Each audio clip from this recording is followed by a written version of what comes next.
Good evening बच्चों। Good evening. Good evening sir.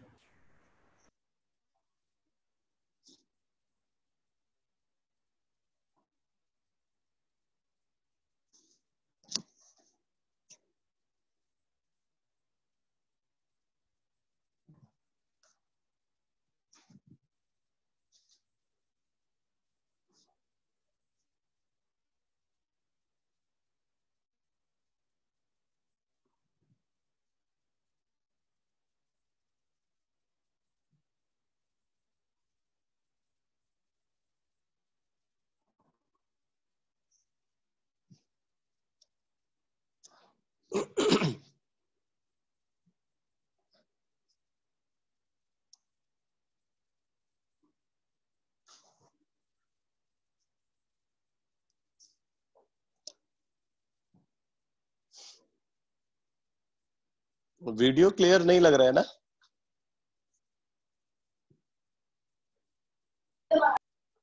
बच्चों video quality clear है या नहीं? नहीं है सर। नहीं है।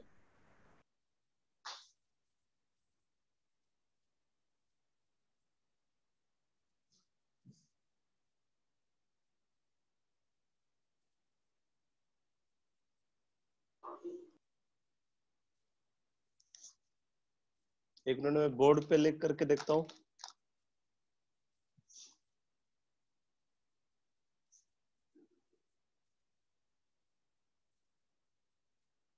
हाँ, कुछ कुछ मुझे भी लग रहा है अभी क्लैरिटी थोड़ी सी बढ़ी है।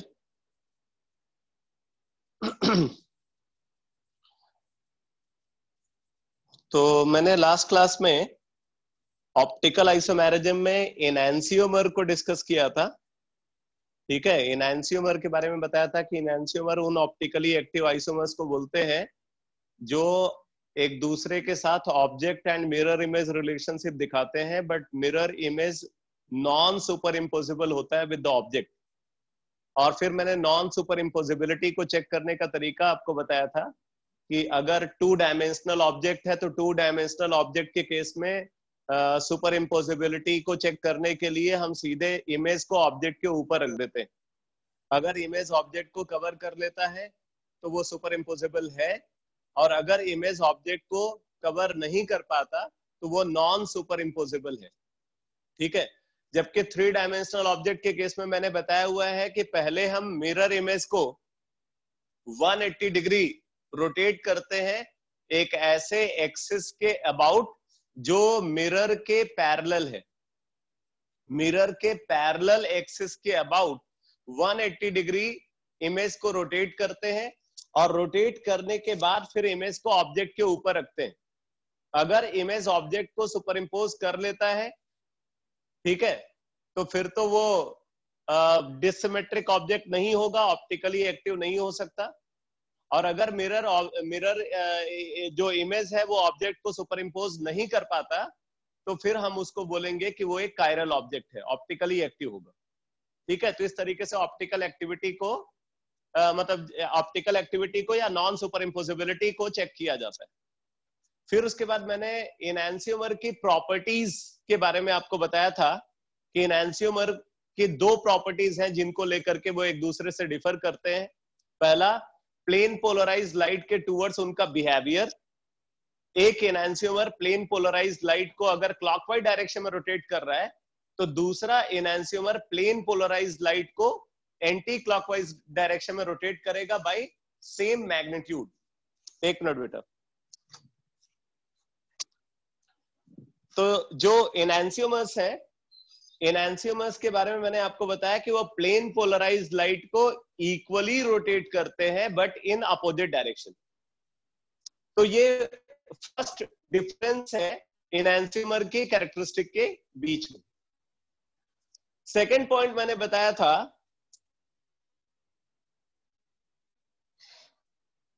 बेटा वीडियो पॉज हुआ है क्या?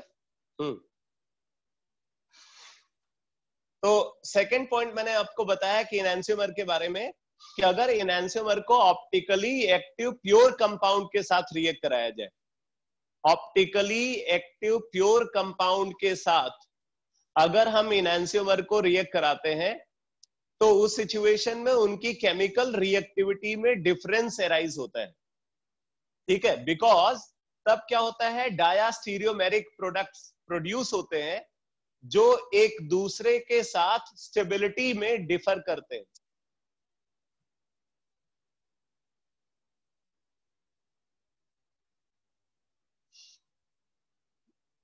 चलो मैं अभी एक बार इसको रीस्टार्ट करता हूं, ठीक है, एक बार रीस्टार्ट करता हूं इसको, हो सकता है प्रॉब्लम सही हो जाए।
अब कुछ सही हुआ बेटा?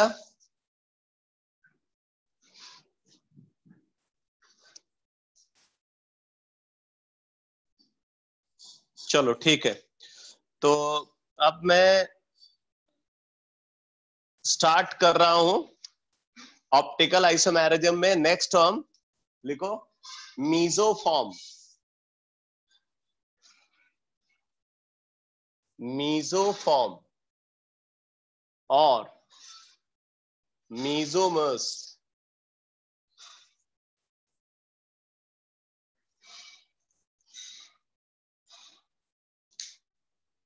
मीसोफॉर्म और मीसोमर्स, तो आप डेफिनेशन लिखो, लिखो those stereoisomers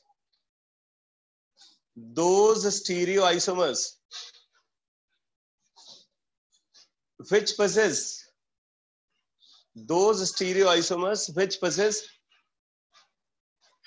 two or more than two chiral center.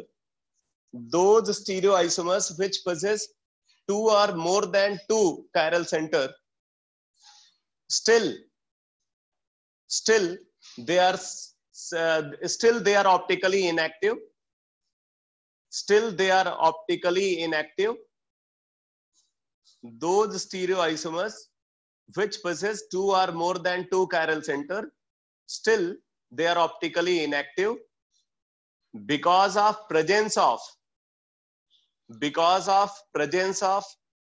element of symmetry, because of presence of element of symmetry inside them, because of presence of element of symmetry inside them, are called mesoform or mesomers.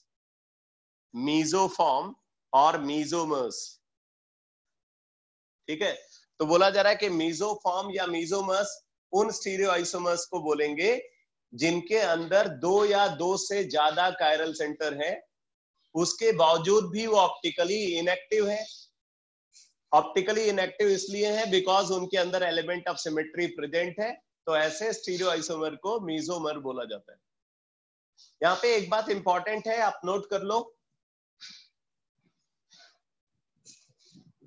मैं repeat कर देता हूं definition. Those stereoisomers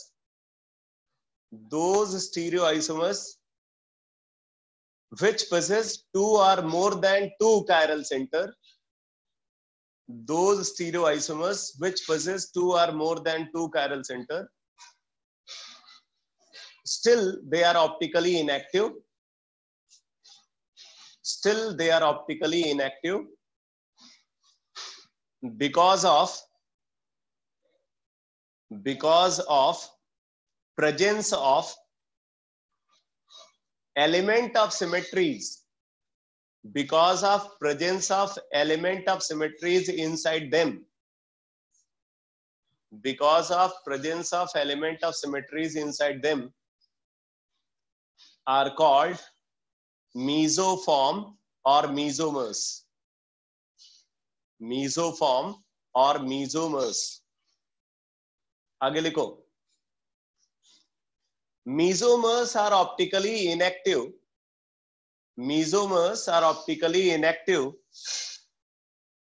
due to internal compensation. Internal compensation.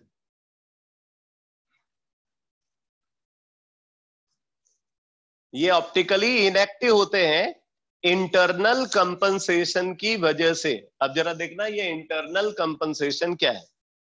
जैसे हमने अगर इस structure को consider किया,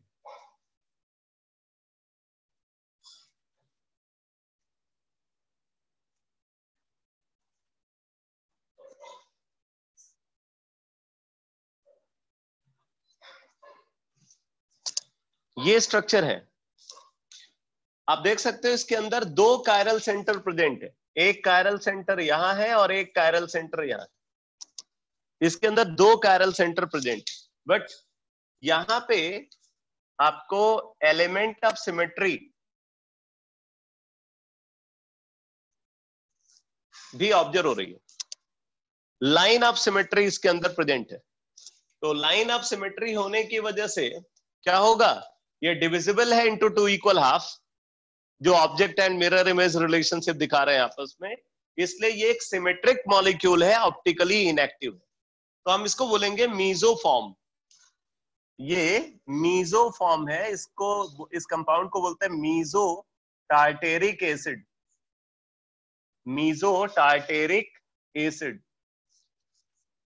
ये मीजो टार्टेरिक एसिड बोला जाता है। अब देखो मीजो टार्टेरिक एसिड में होता क्या है, बोल रहे इसके दो हाफ है, एक इसका अपर हाफ है और दूसरा इसका लोअर हाफ है।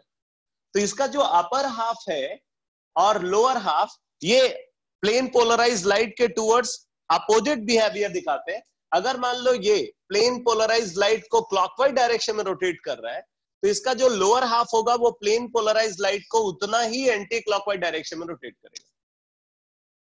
ऊपर वाला हाफ इसको जितना क्लॉकवाइज डायरेक्शन में रोटेट कर रहा है, नीचे वाला हाफ इसको उतना ही एंटी क्लॉकवाइज डायरेक्शन में रोटेट करता है।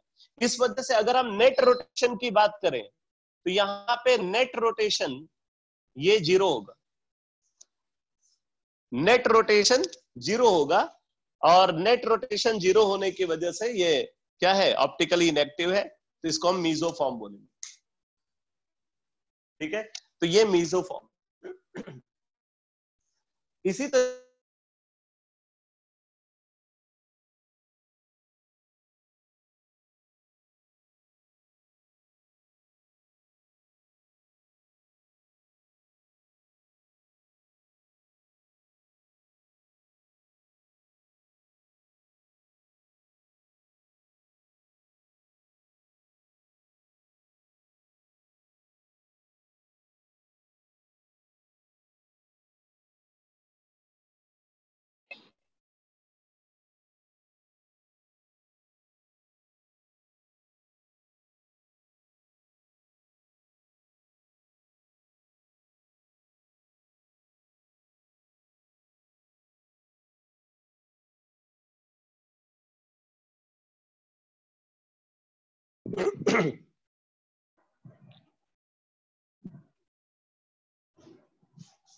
हाँ हाँ, फ्रीजिंग पॉइंट अभी अचीव नहीं हुआ है।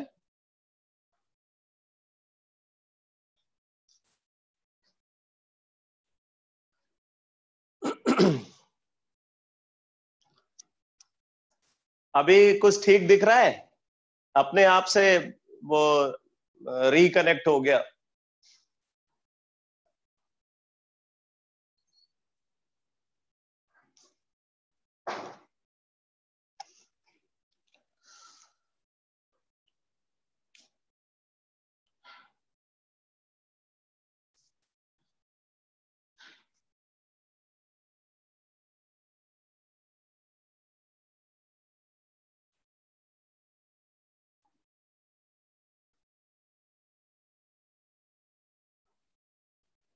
अब जैसे ये कंपाउंड है, अगर आप इस कंपाउंड को देखो तो यहां पे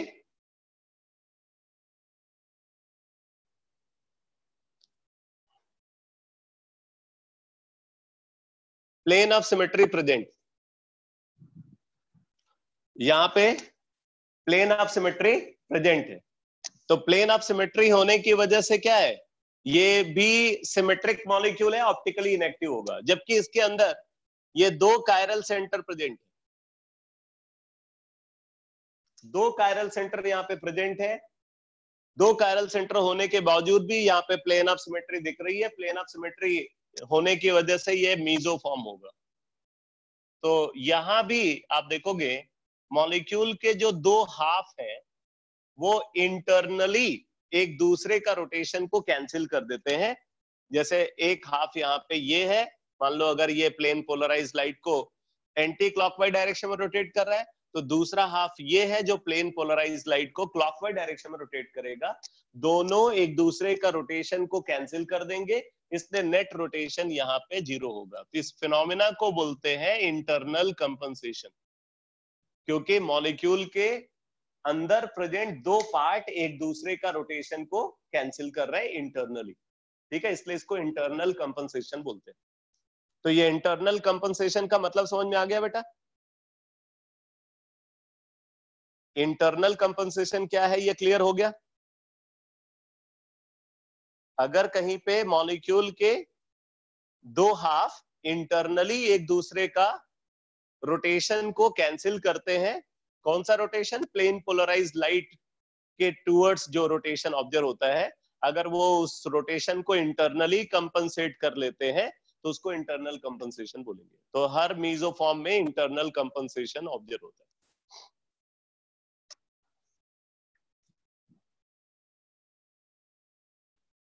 इसी तरीके से हम लोग एक और टर्म को यहाँ पे डिफाइन करते हैं, नंबर 3, डायास्टीरियोमर्स। डायास्टीरियोमर्स, डायास्टीरियोमर्स,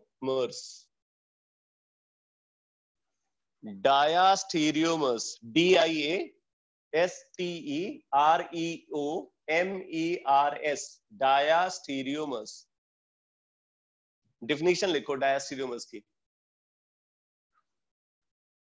लिखो those stereoisomers, those stereoisomers, those stereoisomers which do not possess,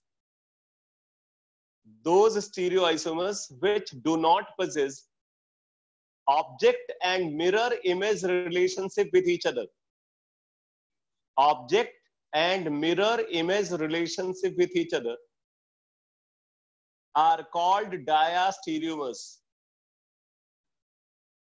are called diastereomers। मैं फिर से रिपीट कर रहा हूं, those stereoisomers which do not possess object and mirror image relationship with each other are called diastereomers। ठीक है, तो बोल रहे हैं कि ऐसे स्टीरियोआइसोमर्स जिनके बीच में ऑब्जेक्ट और मिरर इमेज रिलेशनशिप नहीं ऑब्जर्व होती, इनको हम डायास्टीरियोमर्स बोलेंगे। फॉर एग्जाम्पल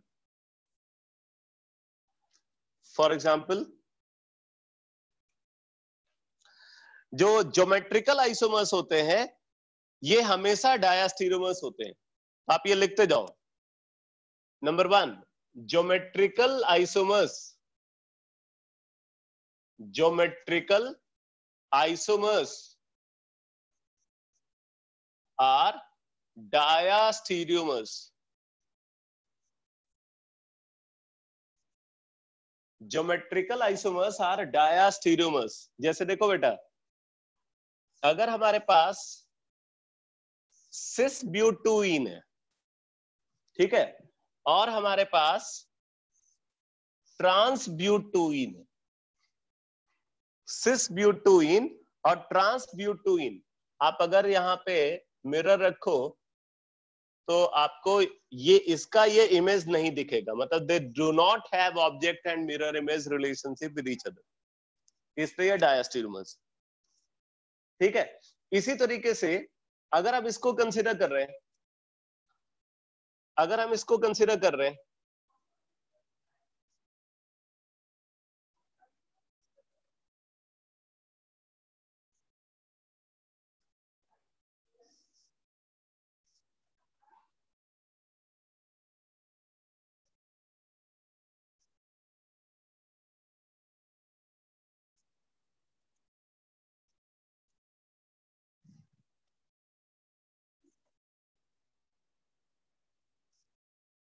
अगर हम इनको कंसीडर करें बेटा, तो आप यहाँ पे भी अगर देखो तो यहाँ पे भी इनके बीच में object and mirror image relationship observe नहीं हो रही है।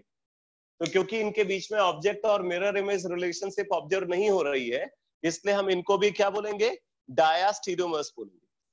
ठीक है, तो ये सिस ट्रांस को हमने ले लिया, यहाँ पे हम सिन एंटी वाला केस को कंसीडर कर रहे हैं। ठीक है, इनके बीच में डायास्टीरियोमैरिज्म ऑब्जर्व होती है। ऐसे ही देखो सेकंड पॉइंट,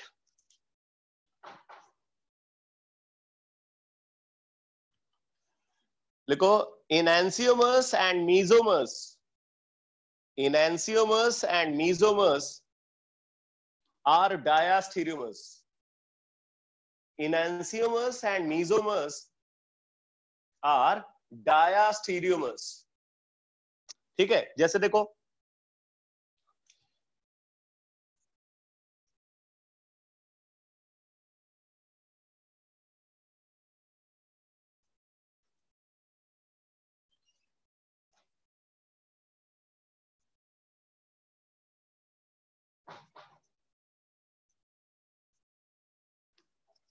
ये भी टार्टेरिक एसिड है, लेकिन ये टार्टेरिक एसिड को अगर आप देखो तो ये ऑप्टिकली इनएक्टिव नहीं है।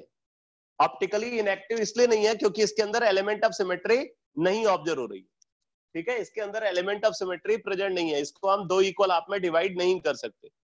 There is no plane of symmetry, there is no line of symmetry, क्योंकि हम टू डायमेंशनली रिप्रेजेंट कर रहे हैं, तो इसके अंदर कोई लाइन ऑफ सिमेट्री नहीं दिख रही है, तो इस वजह से ये ऑप्टिकली एक्टिव है।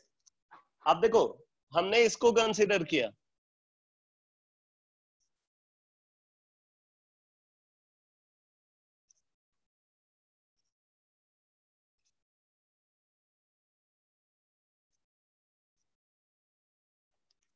आप इसके अंदर क्या देख रहे हो, इसके अंदर प्लेन ऑफ सिमेट्री प्रेजेंट है, इसके अंदर प्लेन ऑफ सिमेट्री या टू डायमेंशनल मैनर में रिप्रेजेंट किया तो लाइन ऑफ सिमेट्री बोलोगे, तो इसके अंदर लाइन ऑफ सिमेट्री है, इसके अंदर लाइन ऑफ सिमेट्री नहीं है, ये ऑप्टिकली इनएक्टिव है, मीजोफॉर्म बोलेंगे। ये ऑप्टिकली एक्टिव है तो ये एनहांसियोमर इसका एग्जिस्ट करेगा। ठीक है, तो ये ऑप्टिकली एक्टिव फॉर्म है और ये ऑप्टिकली इनएक्टिव फॉर्म है। इन दोनों के बीच में object and mirror image relationship नहीं ऑब्जर्व हो रही, तो दे आर डायास्टीरियोमर्स। ठीक है, ये ऑप्टिकली एक्टिव फॉर्म है और ये ऑप्टिकली इनएक्टिव फॉर्म है, they are डायास्टीरियोमर्स।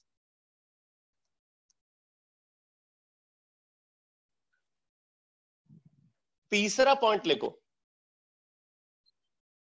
Third point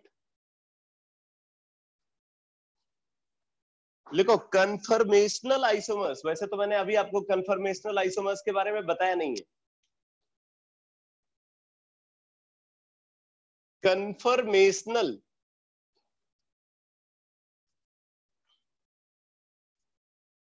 isomers conformational isomers are diastereomers. Conformational isomers are diastereomers. अब जैसे देखो,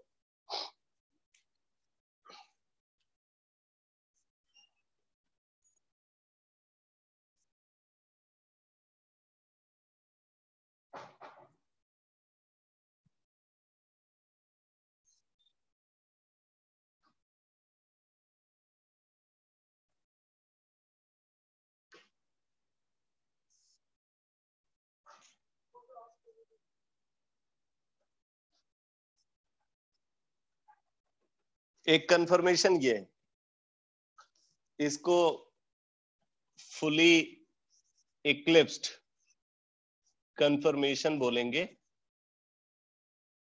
मैंने 11th में भी फुली इक्लिप्स्ड कंफर्मेशन है, ठीक है. और दूसरा कंफर्मेशन हमने कंसीडर किया है,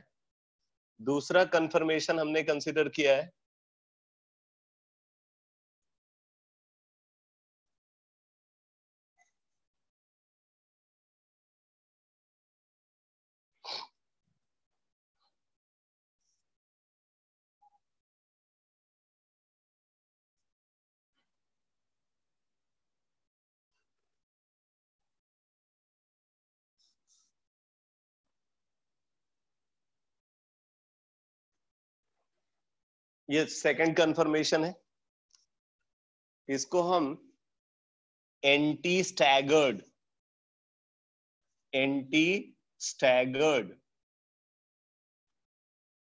कंफर्मेशन बोलेंगे. यहाँ पे आप देख रहे हो करस्पॉन्डिंग ग्रुप एक दूसरे के एंटी दिख रहे हैं, ठीक है. इसमें करस्पॉन्डिंग ग्रुप सेम साइड में है. तो अगर आप देखो तो इनके बीच में भी ऑब्जेक्ट और मिरर इमेज रिलेशनशिप ऑब्जर्व नहीं हो रही है, ठीक है. यहाँ पे भी object and mirror image relationship observe नहीं हो रही है, इसलिए इनको भी हम डायस्टीरियोमर्स बोलेंगे, ठीक है.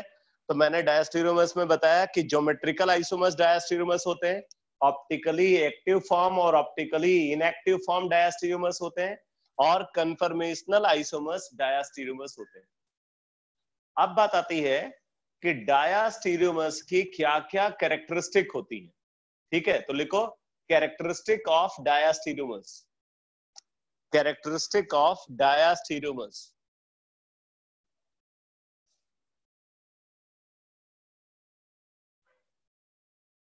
Characteristic of diastereomers.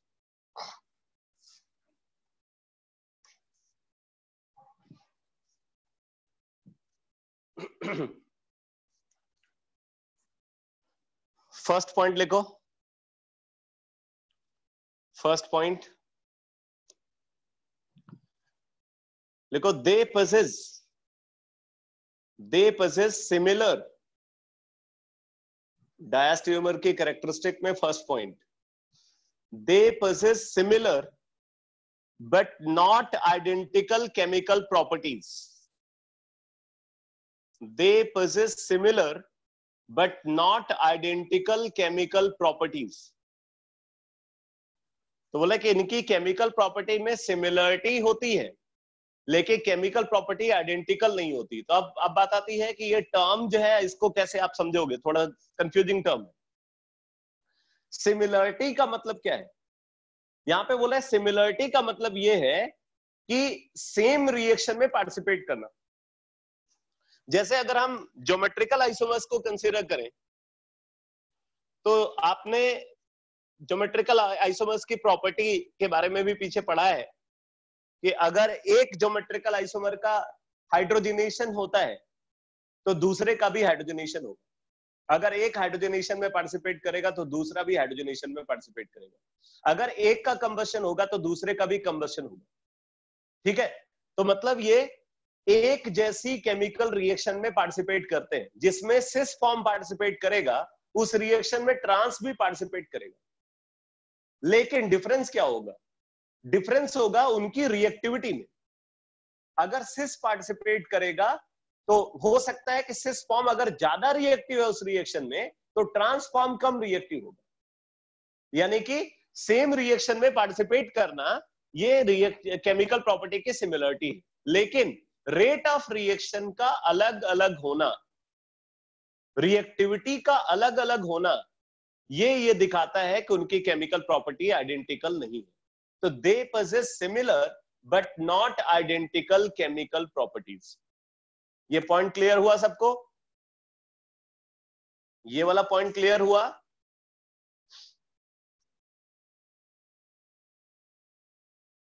अरे मैंने पूछा, ये फर्स्ट पॉइंट जो मैंने बताया ये क्लियर हुआ सबको?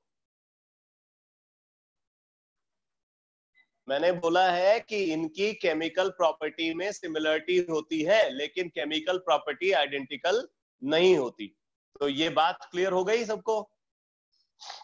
चलो ठीक है, सेकंड पॉइंट लिखो। सेकंड पॉइंट लिखो,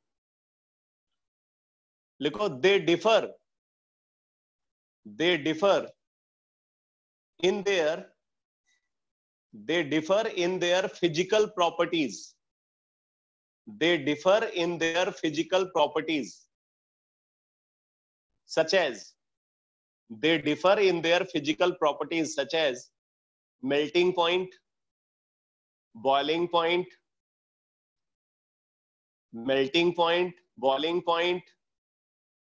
ठीक है, volatility, solubility, etc. melting point, boiling point, volatility, solubility, etc. तो इनकी अगर फिजिकल प्रॉपर्टी की बात करें तो इनकी फिजिकल प्रॉपर्टी में डिफरेंस होता है, और फिजिकल प्रॉपर्टी में क्योंकि इनके डिफरेंस होता है इसलिए हम इनको बहुत इजीली फिजिकल सेपरेशन मेथड के थ्रू सेपरेट कर सकते हैं। तो आप इस पॉइंट को भी नोट कर लो। नेक्स्ट पॉइंट देखो, next point, due to difference in their physical properties, due to difference in their physical properties,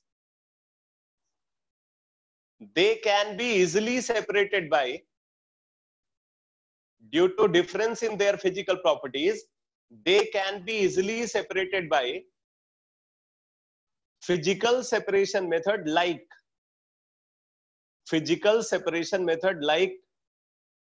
distillation, crystallization, sublimation, chromatography, etc. ठीक है, तो क्योंकि इनकी फिजिकल प्रॉपर्टीज में डिफरेंस होता है इसलिए हम इनको बहुत इजीली फिजिकल सेपरेशन मेथड्स के थ्रू सेपरेट कर सकते हैं। ठीक है, कौन कौन से फिजिकल सेपरेशन मेथड? जैसे मैं बता रहा हूं कि डिस्टिलेशन, चलो मैं रिपीट कर देता हूं, लिखो, since they differ in their physical properties,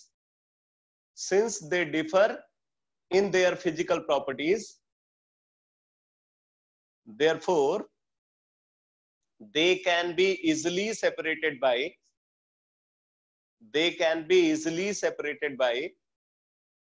physical separation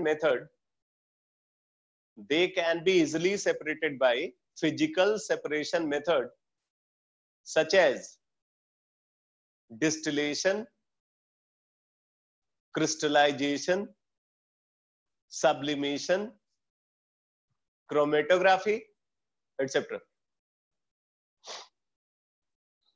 in methods के बारे में आप 11th में पढ़ चुके हो, purification and estimation of organic compounds के अंदर। ठीक है, तीसरा पॉइंट लिखो, तीसरा पॉइंट, हाँ नहीं, चौथा पॉइंट लिखो, डायास्टीरियोमर्स differ in their thermal stability,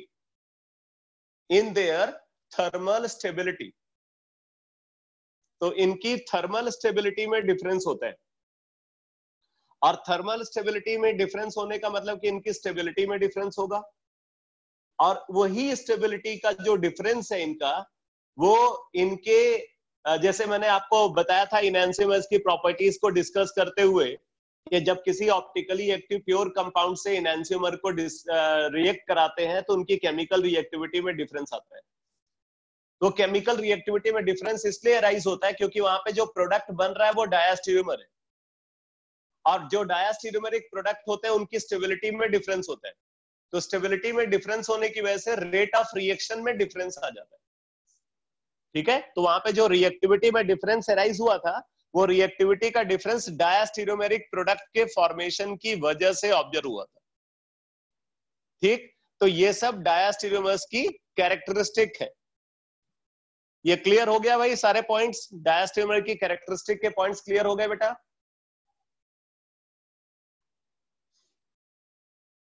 डायास्टीरियोमर्स की कैरेक्टरिस्टिक के सारे पॉइंट्स क्लियर हो गए?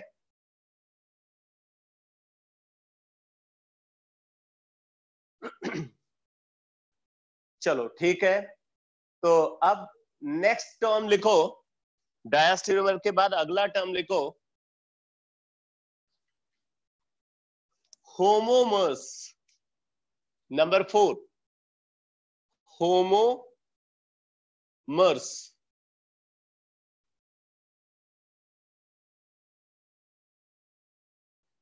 होमोमर्स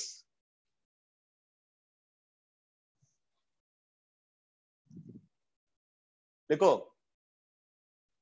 लिखो, those configurations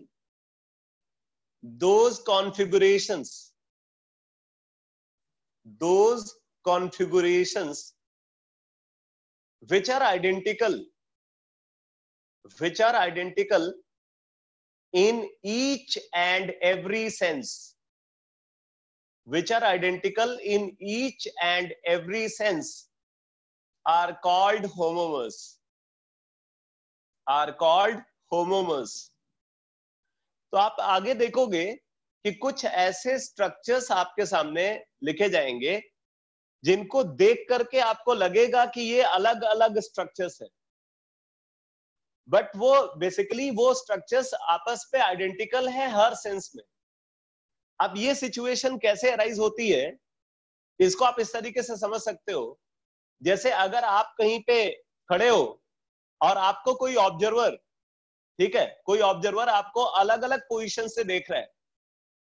ठीक है, तो अगर वो अलग अलग पोजीशन देख रहा है, जैसे आपका फ्रंट व्यू, आपका साइड व्यू, ठीक है, टॉप व्यू, तो अगर उस तरीके से देखा जाए तो आप उसको अलग अलग दिख रहे हो। मतलब ऑब्जर्वर की अगर स्पेस में पोजीशन चेंज हो रही है तो ऑब्जर्वर की स्पेस में पोजीशन चेंज होने से वो आपको अलग अलग तरीके से देख रहा है, लेकिन उसकी पोजीशन बदलने से क्या आप बदल रहे हो? आप तो सेम ऑब्जेक्ट हो ना। ठीक है, तो वही सिचुएशन है कि स्ट्रक्चर वही है, बट उस स्ट्रक्चर को जो देखने वाला है, वो देखने वाला अपनी पोजीशन को बदल रहा है, तो उसकी पोजीशन में चेंज की वजह से वो स्ट्रक्चर उसको अलग अलग दिख रहा है।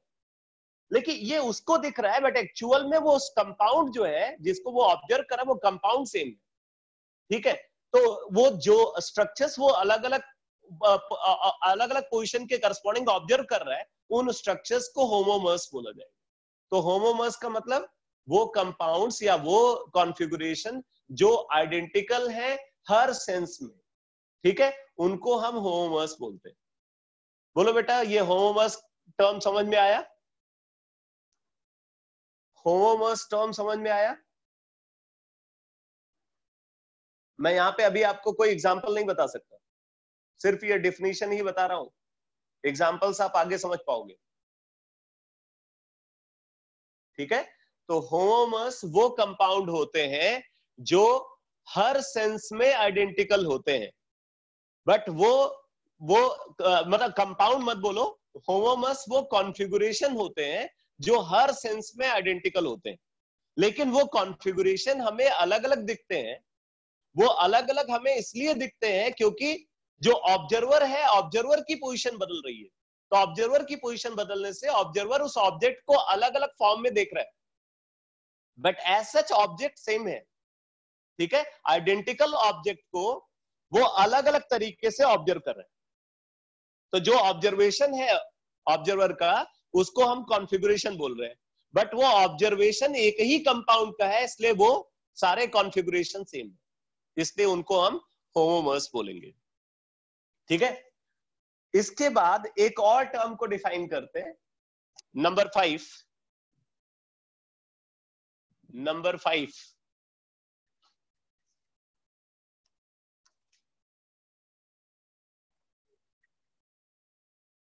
लिखो, रेसमिक मिक्सचर। बहुत इंपॉर्टेंट टर्म है रेसमिक मिक्सचर। ये रिएक्शन केमिस्ट्री के पॉइंट ऑफ व्यू से भी बहुत इंपॉर्टेंट टर्म है। तो रेसमिक मिक्सचर लिखो, डिफिनीशन लिखो, equimolar mixture. Equimolar mixture, equimolar mixture of two enantiomer. Equimolar mixture of two enantiomer is called racemic mixture. Equimolar mixture of two enantiomer is called racemic mixture. आगे लिखो, they are optically inactive. वो mixture की बात कर रहे हैं। They are optically inactive because of external compensation. They are optically inactive because of external compensation. अब जरा देखना बेटा, मैंने मीजो फॉर्म में बताया था कि they are optically inactive because of internal compensation, और यहां पे मैं बोल रहा हूं they are optically inactive because of external compensation. ठीक है, तो जो रेसमिक मिक्सचर होते हैं, रेसमिक मिक्सचर ऑप्टिकली इनएक्टिव होते हैं इस वजह से क्योंकि यहाँ पे एक्सटर्नल कंपनसेशन होता है। एक्सटर्नल और इंटरनल कंपनसेशन में क्या फर्क है?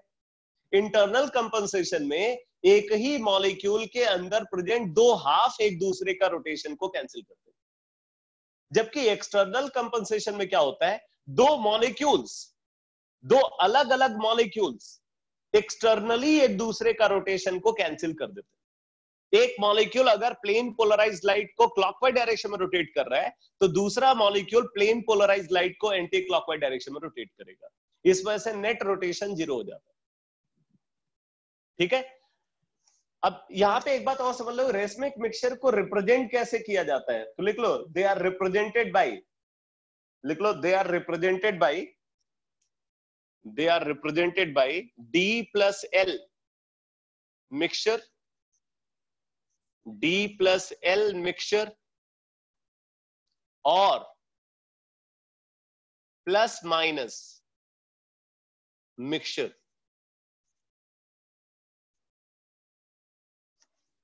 इनको हम D plus L mixture इस तरीके से रिप्रेजेंट करते हैं, या इनको हम प्लस माइनस मिक्सचर बोलते हैं। प्लस मतलब डेक्स्ट्रो और माइनस मतलब लीवो। प्लस मतलब क्लॉकवाइज रोटेशन, माइनस का मतलब एंटी क्लॉकवाइज रोटेशन। ठीक है, तो डी प्लस एल मिक्सचर और प्लस माइनस मिक्सचर, इस तरीके से हम इनको रिप्रेजेंट करते हैं। तो अब जरा एक बात समझना बेटा कि रेसमिक मिक्सचर में अगर एक्सपेरिमेंटली इस बात को समझना हो कि क्यों ये ऑप्टिकली इनएक्टिव होते हैं, तो आप इसको इस तरीके से समझ सकते हो, जैसे आपके पास एक पोलारीमीटर ट्यूब है, ठीक है, उस पोलारीमीटर ट्यूब के अंदर आपने रेसमिक मिक्सचर को फिल किया हुआ है और उसके थ्रू आप प्लेन पोलराइज्ड लाइट को पास करते हैं। पोलारीमीटर ट्यूब है, पोलारीमीटर ट्यूब के अंदर आपने वो रेसमिक मिक्सचर को फिल किया हुआ है और आप उसके थ्रू प्लेन पोलराइज्ड लाइट को पास कर रहे हैं।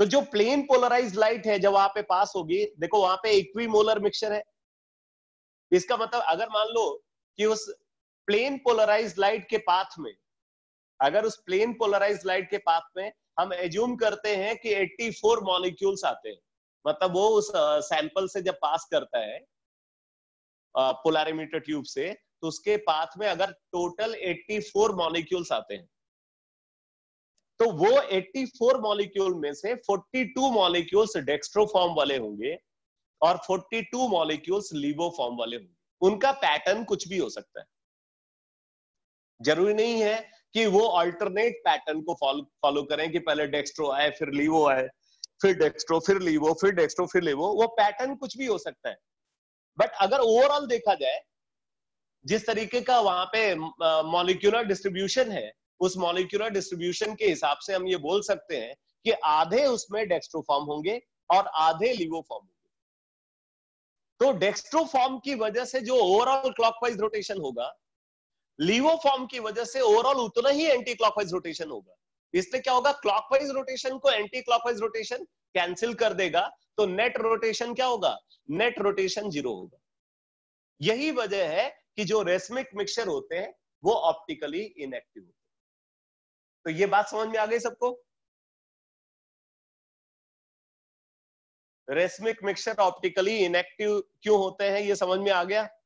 एक्सटर्नल कंपनसेशन का मतलब समझ में आ गया बेटा?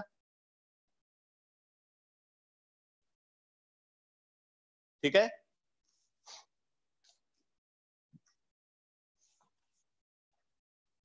तो अब जैसे देखो, अगर हमारे पास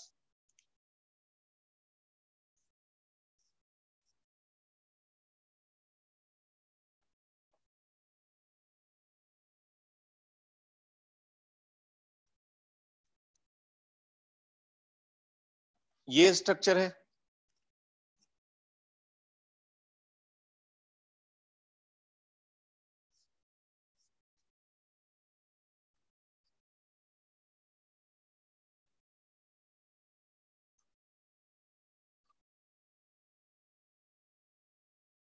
ये इन दोनों का अगर इक्विमोलर मिक्सचर लिया तो ये D+L मिक्सचर है।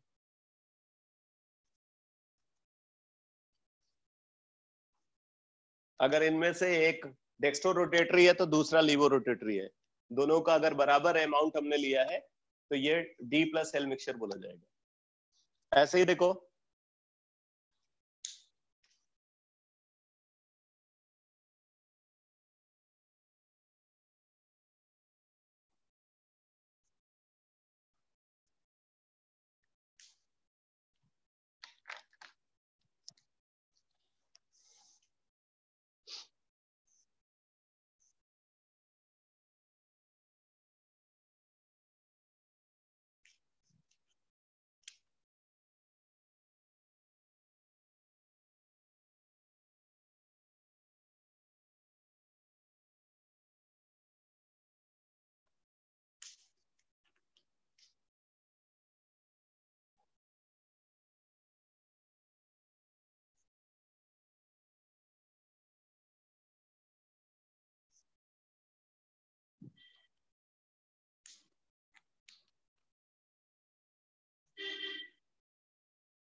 अगर इन दोनों का मिक्सचर है तो ये रेसमिक मिक्सचर बोला जाएगा।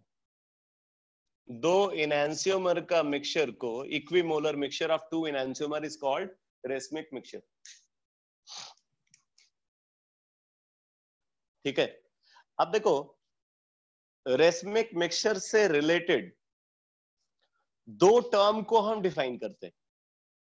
एक टर्म होता है रेसमाइजेशन और एक टर्म होता है रिजोल्यूशन। ठीक है, रेसमाइजेशन एंड रिजोल्यूशन ये दो इंपॉर्टेंट टर्म्स हैं जो रेसमिक मिक्सचर के लिए डिफाइंड होते हैं। तो मैं दोनों को डिस्कस कर रहा हूं।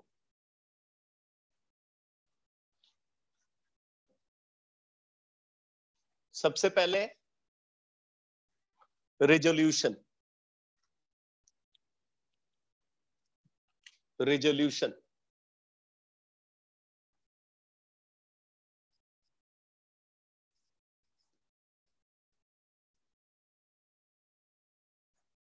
रिजॉल्व करना, आप फिजिक्स में इस टर्म को अक्सर यूज करते हो, रिजॉल्व करना। रिजॉल्व का मतलब कंपोनेंट्स को अलग करना। ठीक है, तो रिजोल्यूशन का मतलब यहां भी यही है कि जैसे हमारे पास एक रेसमिक मिक्सचर है, अगर हम रेसमिक मिक्सचर के कंपोनेंट्स को अलग करना चाहते हैं तो उनके कंपोनेंट्स का सेपरेशन को रिजोल्यूशन बोलते हैं। आप लिख लो definition. Separation of component from a racemic mixture, separation of component from a racemic mixture is termed as resolution.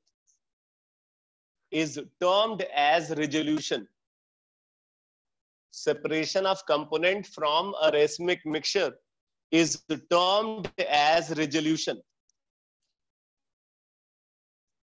तो अगर हमारे पास D+L मिक्सचर है तो हम यहां पे रिजोल्यूशन के थ्रू D फॉर्म और L फॉर्म को अलग कर देंगे। डेक्स्ट्रो फॉर्म अलग हो जाएगा, लीवो फॉर्म अलग हो जाएगा by resolution.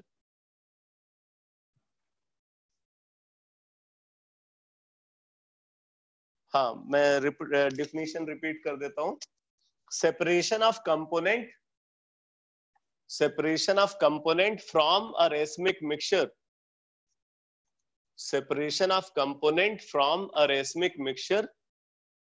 is called resolution. Separation of component from a racemic mixture is called resolution. ठीक है, अब बात आती है रिजोल्यूशन को हम कैसे परफॉर्म कर सकते हैं। तो लिख लो मेथड ऑफ रिजोल्यूशन।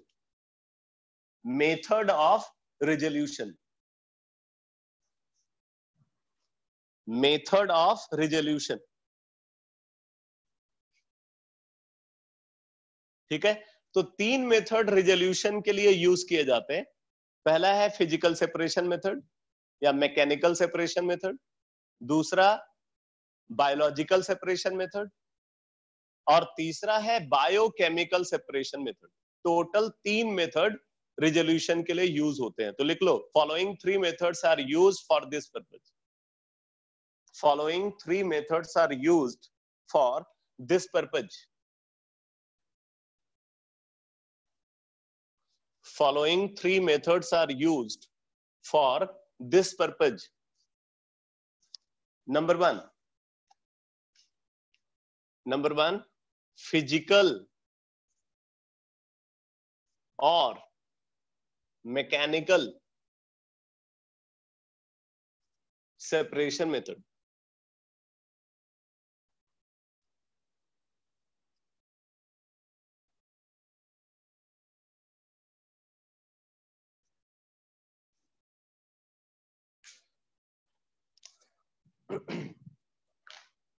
देखो, फिजिकल और मैकेनिकल सेपरेशन मेथड ये किस कॉन्सेप्ट पे बेस्ड होता है? बोलते हैं कि जब हम रेसमिक मिक्सचर का जो कंसंट्रेटेड सॉल्यूशन है, अगर हम उस कंसंट्रेटेड सॉल्यूशन को क्रिस्टलाइज करते हैं, क्रिस्टल का फॉर्मेशन करते हैं, अगर उसको क्रिस्टलाइज करते हैं तो क्रिस्टलाइज करने पे क्या होता है, 2 टाइप के क्रिस्टल्स का फॉर्मेशन होता है। जब रेसमिक मिक्सचर को हम क्रिस्टलाइज करते हैं, क्रिस्टलाइजेशन एक फिजिकल सेपरेशन मेथड है। तो जब हम रेसमिक मिक्सचर के कंसंट्रेटेड सॉल्यूशन को क्रिस्टलाइज करते हैं तो 2 टाइप के क्रिस्टल प्रोड्यूस होते हैं। अब ये क्रिस्टल जो प्रोड्यूस होते हैं वो एक दूसरे के साथ non super imposable mirror images होते हैं। जो क्रिस्टल फॉर्म होते हैं वो क्रिस्टल आपस में object and mirror image relationship दिखाते हैं, लेकिन अगर इमेज को 180 डिग्री रोटेट करके ऑब्जेक्ट के ऊपर रखा जाए तो इमेज ऑब्जेक्ट को सुपर इम्पोज नहीं कर पाता। ठीक है, तो 2 टाइप के क्रिस्टल फॉर्म होते हैं जो एक दूसरे के साथ non super imposable mirror images दिखाते हैं, जो एक दूसरे के non super imposable mirror images होते हैं। ठीक है, तो फिर उन क्रिस्टल्स को आगे हम हैंड पिकिंग के थ्रू, मतलब क्योंकि क्रिस्टल बहुत छोटे साइज का है तो उसको क्लियरली ऑब्जर्व करने के उसको मैग्नीफाई करेंगे, तो ऑर्डिनरी माइक्रोस्कोप यूज करेंगे, मैग्नीफाई करके फिर क्रिस्टल को हैंड पिकिंग के थ्रू दोनों टाइप के क्रिस्टल को अलग किया जाता है। ठीक है, तो क्योंकि हैंड पिकिंग जैसा मेथड यूज हो रहा है उनके सेपरेशन के लिए, तो ऑब्वियसली ये इफेक्टिव मेथड नहीं है, क्योंकि ये बड़ा ही टाइम कंज्यूमिंग मेथड होगा। और दूसरी बात कि ऐसा नहीं है कि हर रेसमिक मिक्सचर को आसानी से हम क्रिस्टलाइज कर पाए, तो क्रिस्टलाइजेशन भी हमेशा रेसमिक मिक्सचर का इजिली पॉसिबल नहीं हो पाता। तो इस वजह से ये बहुत इफेक्टिव मेथड नहीं है, क्योंकि सारे रेसमिक मिक्सचर के लिए ये यूज नहीं किया जा सकता है, और अगर यूज भी किया जाता है तो बड़ा टाइम कंज्यूमिंग मेथड। तो आप इस बात को नोट कर लो, लिखो, this method is based upon the fact that, this method is based upon the fact that, this method is based upon the fact that when concentrated solution of racemic mixture, when concentrated solution of racemic mixture, when concentrated solution of racemic mixture is allowed to crystallize, when concentrated solution of racemic mixture is allowed to crystallize, then two type of crystals are produced. When concentrated solution of racemic mixture is allowed to crystallize, then two type of crystals are produced, which are non-superimposable mirror images of each other, which are non-superimposable mirror images of each other, and therefore they can be separated by, and therefore they can be separated by hand picking, and therefore they can be separated by hand picking. ठीक है, उनको हम hand picking के through separate कर सकते हैं। ठीक है, अब आप इसकी लिमिटेशन लिख लो, लिमिटेशन लिखो। सर, हाँ बोलो। सर एक बार रिपीट कर दो। नोट कर लो, this method is based upon the fact that, this method is based upon the fact that when concentrated solution of racemic mixture, when concentrated solution of racemic mixture is allowed to crystallize, when concentrated solution of racemic mixture is allowed to crystallize, then two type of crystals are produced, two type of crystals are produced, which are non-superimposable mirror images of each other, which are non-superimposable mirror images of each other, which are non-superimposable mirror images of each other. ठीक है, तो ये तो method हो गया बेटा। अब इसके लिमिटेशन में मैंने बताया, लिमिटेशन में फर्स्ट पॉइंट आप नोट कर लो, this method is time consuming, this method is time consuming because crystals are separated, because crystals are separated by hand picking. ठीक है, दूसरा लिमिटेशन नोट कर लो, दूसरा लिमिटेशन लिखो, this method is not suitable for all racemic mixture. अभी मैंने बताया कि सबको इजिली क्रिस्टलाइज नहीं किया जा सकता, तो जिनको हम क्रिस्टलाइज कर सकते हैं उनके कंपोनेंट को तो सेपरेट कर पाएंगे, जिनको हम आसानी से क्रिस्टलाइज नहीं कर पाएंगे उनके कंपोनेंट को फिर सेपरेट करने में भी दिक्कत आती है। ठीक है, तो ये बहुत इफेक्टिव मेथड नहीं है। नंबर 2, सेकंड मेथड लिखो, बायोलॉजिकल सेपरेशन मेथड।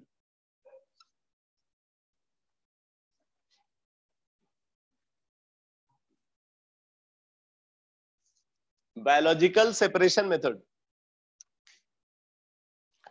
देखो बायोलॉजिकल सेपरेशन मेथड में क्या होता है, पहले एक बार आप इसका डिटेल समझ लो।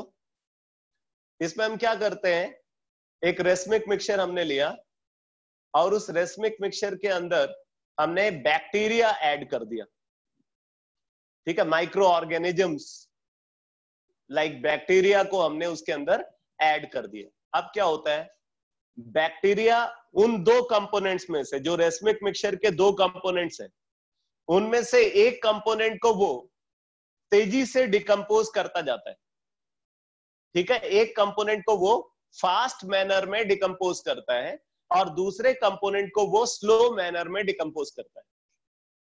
तो इस तरीके से क्या होगा, कुछ टाइम के बाद बैक्टीरिया उनमें से एक कंपोनेंट को कंप्लीटली डिकम्पोज कर देगा, तो हमें दूसरा कंपोनेंट प्योर फॉर्म में मिल जाएगा। बट यहां पे प्रॉब्लम यह है कि जिस कंपोनेंट को बैक्टीरिया ने डिकम्पोज कर दिया, आप उस कंपोनेंट को रीजनरेट नहीं कर पाओगे। यानी कि एक कंपोनेंट को सैक्रिफाइस करके दूसरे कंपोनेंट को प्योरीफाई किया जा रहा है इस मेथड के थ्रू। तो इस मेथड का सबसे बड़ा प्रॉब्लम यह है कि यहाँ पे मटेरियल लॉस होता है, आप दोनों कंपोनेंट को सेपरेट नहीं कर पाते, बल्कि आपको एक ही कंपोनेंट वहां पे प्योर फॉर्म में मिलता है। दूसरा, ये मेथड भी टाइम कंज्यूमिंग है, क्योंकि बैक्टीरियल डिकम्पोजिशन को कंप्लीट होने में टाइम लगता है। तो टाइम कंज्यूमिंग मेथड है और मटेरियल लॉस होता है, दोनों कंपोनेंट का सेपरेशन नहीं हो पाता, तो इस वजह से हम इसको इफेक्टिव मेथड नहीं बोलते। तो आप नोट कर लो, in this method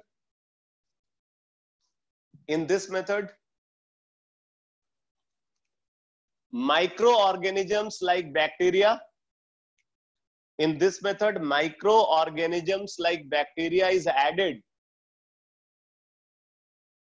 In this method microorganisms like bacteria is added into the racemic mixture. Microorganisms like bacteria is added into the racemic mixture, where it decomposes one component much faster, where it decomposes one component much faster than that of the other, where it decomposes one component much faster than that of the other, due to which finally a pure component is obtained. Due to which finally a pure component is obtained. Limitation में लिख लो, limitation में first point,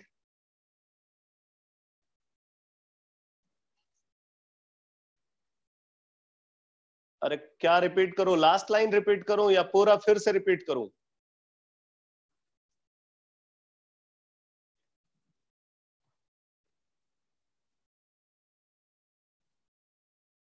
last line, चलो मैं एक बार फिर से पूरा ही repeat कर देता हूं, लास्ट लाइन भी आप देख लेना उसको। तो यहां पे मैंने बोला, when microorganisms like bacteria is added into the racemic mixture, when microorganism like bacteria is added into the racemic mixture, where it decomposes one component much faster than that of the other, where it decomposes one component much faster than that of the other, due to which finally a pure component is obtained. Due to which finally a pure component is obtained. Due to which finally a pure component is obtained. ठीक है, ये तो method है। अब इसकी limitation लिखो। Number 1, this method is time consuming. This method is time consuming. Number 2, material loss occurs during the process. Material loss occurs during the process.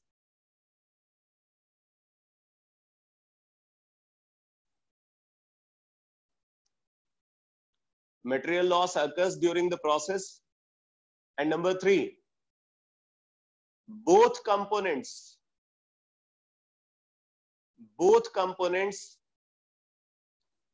cannot be separated.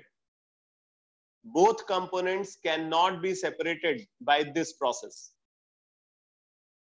क्योंकि last में आपको एक ही कंपोनेंट मिल रहा है, दूसरा कंपोनेंट डिकम्पोज हो गया. अब आता है थर्ड मेथड. तीसरा मेथड देखो, number 3, biochemical separation method.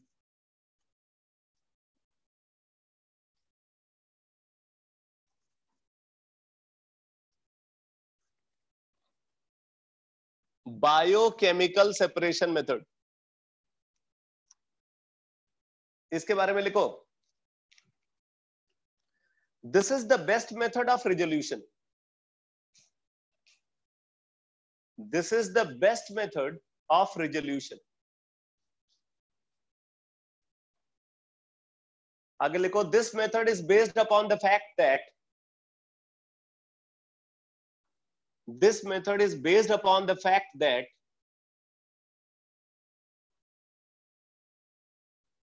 when racemic mixture is allowed to react,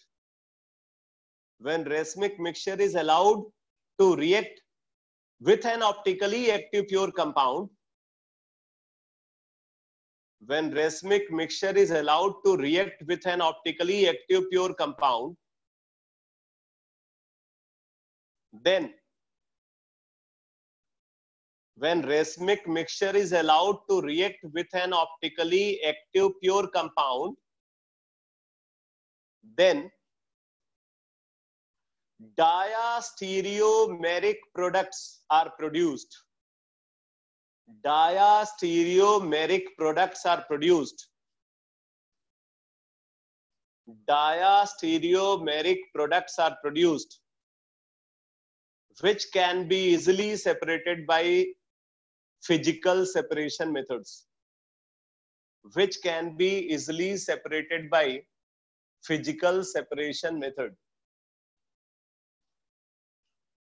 And finally, chemical treatment is done. And finally, chemical treatment is done. And finally, chemical treatment is done. And finally, chemical treatment is done, from where pure enantiomer is obtained. From where pure enantiomer is obtained.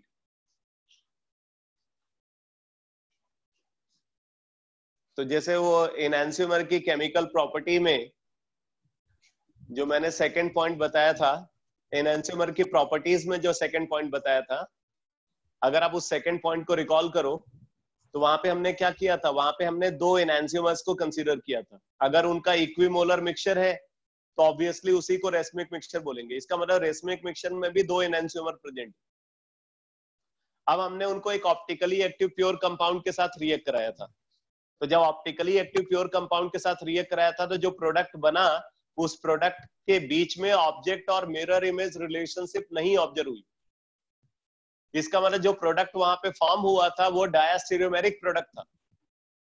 तो डायास्टीरियोमेरिक product वहां पे बना. ठीक है.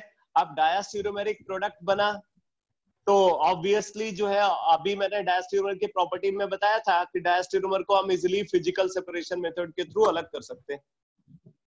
तो उस product को हमने फिजिकल सेपरेशन मेथड के थ्रू अलग कर दिया. जैसे वहां पे आपने देखा कि एक के अंदर कार्बोक्सिलिक फंक्शनल ग्रुप था, दूसरे के अंदर OH फंक्शनल ग्रुप था, तो दोनों के बीच में एस्टर बन गया था. तो प्रोडक्ट में एस्टर फंक्शनल ग्रुप है. अब हमने क्या किया? प्रोडक्ट का डी एस्टरिफिकेशन करा दिया. जो एस्टर बना उसका डीएस्टरिफिकेशन करा दिया। तो डीएस्टरिफिकेशन कराने से वो जो कार्बोक्सिलिक एसिड एनांसियोमर था वो एनांसियोमर हमें प्योर फॉर्म में मिल गया। तो उसी को हम यहाँ पे जो डीएस्टरिफिकेशन की मैं बात कर रहा हूं उसी को यहाँ पे केमिकल ट्रीटमेंट बोल रहे हैं।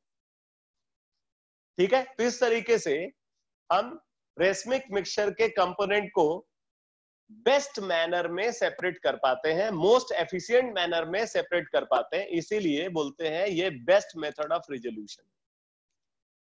बेटा समझ में आ गया ये बायोकेमिकल सेपरेशन मेथड?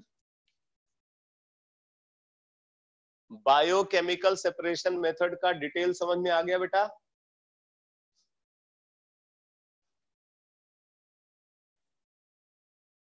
ठीक है, तो ये तो बात हो गई बेटा रिजोल्यूशन की। अब देखो इसके बाद यहां पे एक टर्म और हम डिफाइन करते हैं, इनफैक्ट ये और भी ज्यादा इंपॉर्टेंट कॉन्सेप्ट है, racemisation. Racemisation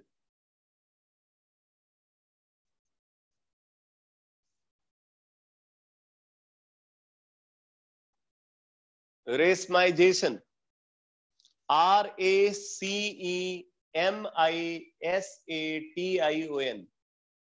RACEMISATION racemisation. Racemisation क्या है?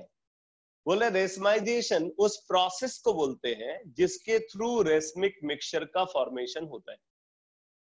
तो लिख लो, the process by which racemic mixture is produced, the process by which racemic mixture is produced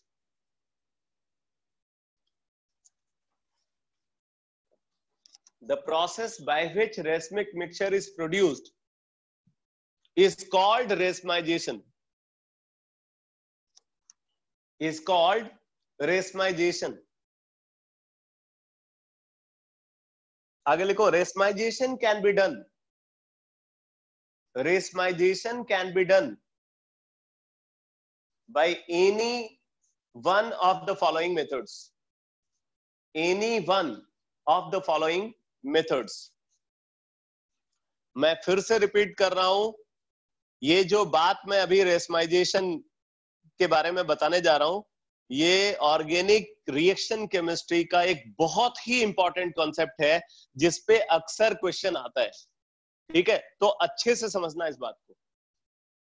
racemisation को हम कैसे कैसे परफॉर्म कर सकते हैं, इसमें पहला मेथड है, लिखो, by direct mixing of two enantiomer, by direct mixing of two एनांसियोमर।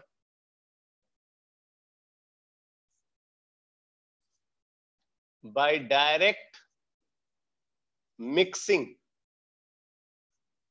of two enantiomer।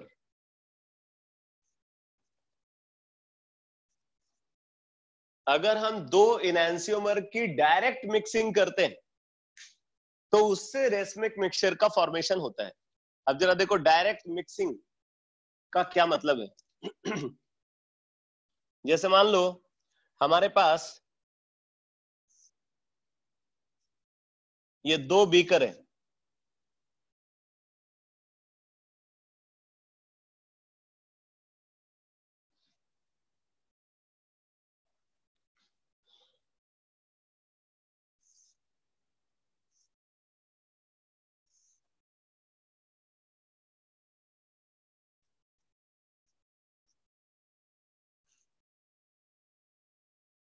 और हम यहाँ पे एक थर्ड बीकर को कंसीडर कर रहे हैं। अब क्या करते हैं, इसके अंदर जो सोल्यूशन प्रेजेंट है और इसके अंदर जो सोल्यूशन प्रेजेंट है उसको हम ट्रांसफर कर रहे हैं इस थर्ड बीकर के अंदर।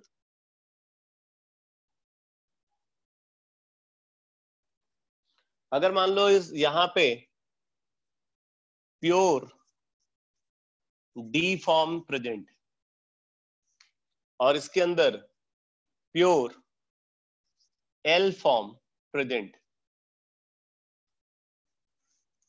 यहाँ पे प्योर डेक्स्ट्रो फॉर्म है और उसके अंदर प्योर लीवो फॉर्म है। और अगर मान लो डेक्स्ट्रो फॉर्म का कंसंट्रेशन C1 है और लीवो फॉर्म का कंसंट्रेशन C2 है, डेक्स्ट्रो फॉर्म का कंसंट्रेशन C1 है और लीवो फॉर्म का कंसंट्रेशन C2 है। हमने डेक्स्ट्रो फॉर्म का अगर V1 वॉल्यूम और लीवो फॉर्म का V2 वॉल्यूम को ऐड किया,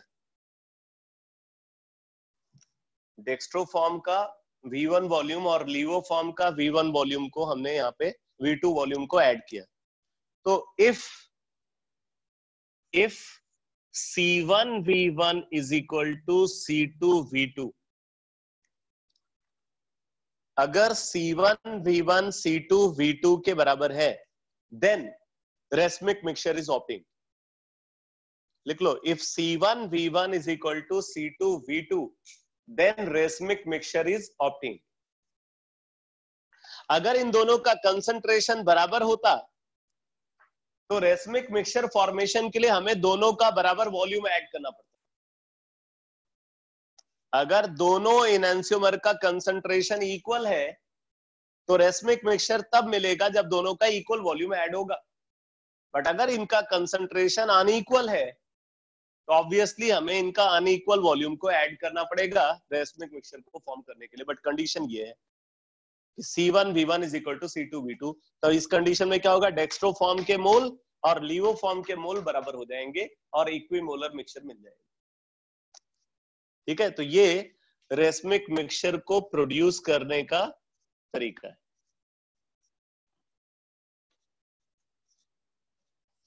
ये डायरेक्ट मिक्सिंग वाला मेथड है। दूसरा मेथड लिखो, second method racemic mixture formation के लिए।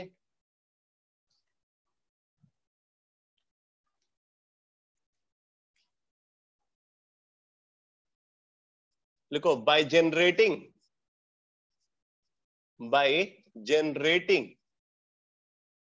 a chiral center, by generating a chiral center,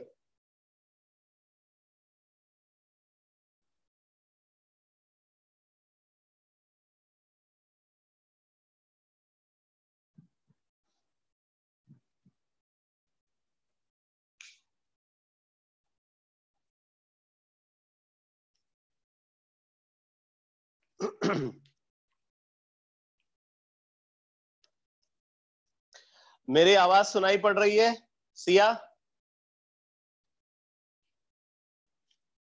मैं जो बोल रहा हूं वो सुन पा रहे हो या नहीं?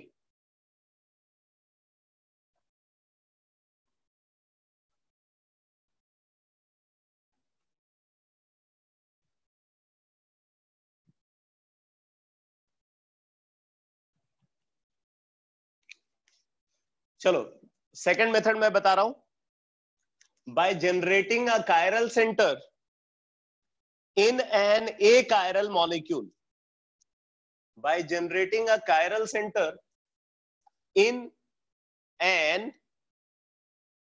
achiral molecule,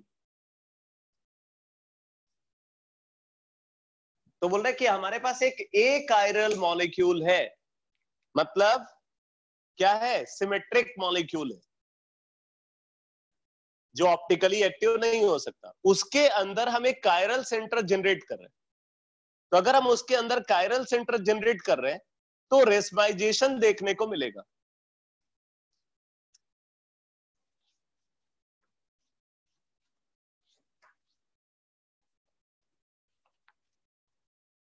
अब मैं आपको पहले तो एक बड़ा इंपॉर्टेंट फैक्ट बता रहा हूं रेसमाइजेशन के होने के लिए।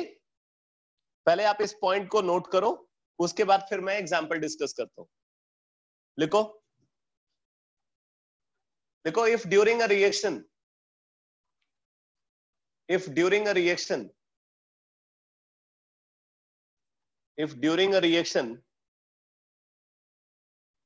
reactant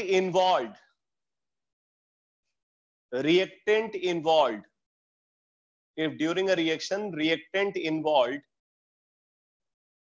is planar itself, reactant involved is planar itself. If during a reaction reactant involved is planar itself, मतलब उसका structure planar होना चाहिए.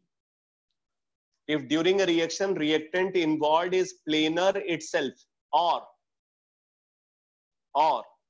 planar intermediate is produced, or planar intermediate is produced. Sir एक बार repeat करना. If during a reaction reactant involved is planar itself, or planar intermediate is produced during the reaction. Planar intermediate is produced during the reaction. And a new chiral center is generated. And a new chiral center is generated in the product. And a new chiral center is generated in the product. And a new chiral center is generated in the product. Then racemization takes place. Then racemization takes place. ये certain condition है बेटा racemisation के होने के लिए. मैं एक बार इसको फिर से रिपीट कर दे रहा हूं. अगर किसी रिएक्शन में जो रिएक्टेंट इन्वॉल्व है वो अपने आप में प्लेनर स्ट्रक्चर को एक्वायर करता है, या बोला जा रहा है कि अगर रिएक्शन के अंदर जो इंटरमीडिएट फॉर्म होता है, रिएक्शन इंटरमीडिएट के बारे में आपने सुना हुआ है, कार्बोकेटायन, कार्बेनायन, फ्री रेडिकल, ये सब रिएक्शन इंटरमीडिएट होते हैं. बोल रहे हैं कि अगर रिएक्शन के अंदर जो रिएक्टेंट इन्वॉल्व है वो अपने आप में प्लेनर स्ट्रक्चर एक्वायर करता है, या रिएक्शन के बीच में जो इंटरमीडिएट बन रहा है वो प्लेनर है, उसका स्ट्रक्चर प्लेनर है, और रिएक्शन के एंड में जो प्रोडक्ट बन रहा है, मींस रिएक्शन का जो प्रोडक्ट है, अगर उस प्रोडक्ट के अंदर एक नया कायरल सेंटर जनरेट होता है तो सर्टेन है वहां पे रेसमाइजेशन देखने को मिलेगा. ये रेसमाइजेशन की कंडीशन है. जहां भी आपको ये कंडीशन फुलफिल होती हुई दिखेगी वहां पे रेसमिक मिक्सचर का फॉर्मेशन हो रहा होगा. अब बताओ ये बात सबको समझ में आ गई? रेसमाइजेशन के होने की कंडीशन क्या है?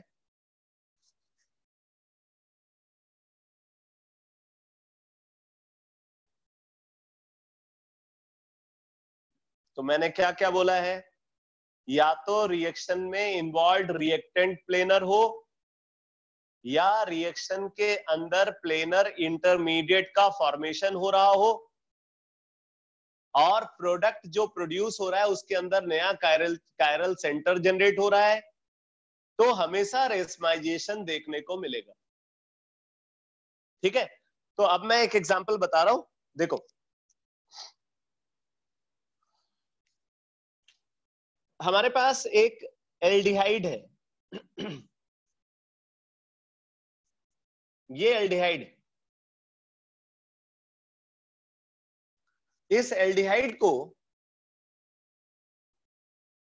हाइड्रोजन साइनाइड के साथ, इसको ऐसे लिखो, इस एल्डिहाइड को हाइड्रोजन साइनाइड के साथ, HCN के साथ, बेस की प्रेजेंस में, बेस कैटलिस्ट की प्रेजेंस में, बेस कैटलिस्ट की प्रेजेंस में ट्रीट करते हैं तो ये प्रोडक्ट बन जाता है.